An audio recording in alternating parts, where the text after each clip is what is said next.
mi Tokahye o waniktacha chewakie. By the landing of the European pilgrims in the 17th century, the Native American populations in North America alone had prospered to between 15 and 50 million and between 700 and 800 distinct nations. 200 years later, the population is estimated to have diminished by between 50 and 85%.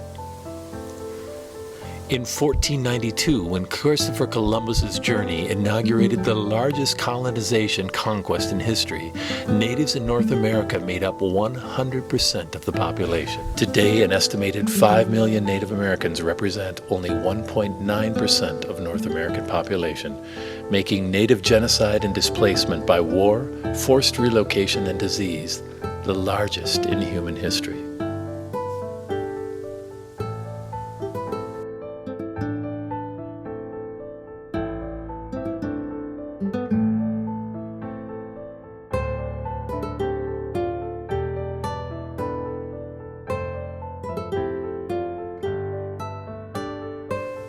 Colonizers professing Christianity used God as the justification for the largest land grab possibly ever, the confiscation of over 450 million acres of native land were taken citing God's will. Natives that converted to Christianity or acquiesced to treaty demands were given priority treatment, creating a class system never before known to Native communities.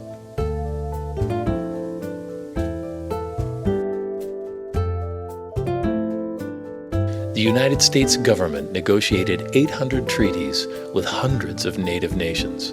Only 365 of the treaties were signed by Native leaders. Most were coerced or forced to sign them.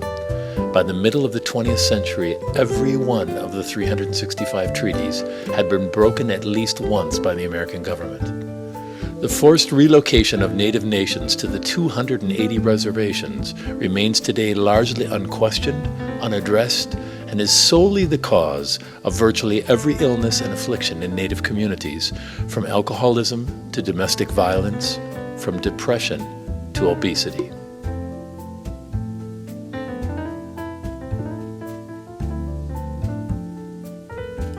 Perhaps the most insidious and devastating event of all was the creation of 519 Indian boarding schools throughout the United States.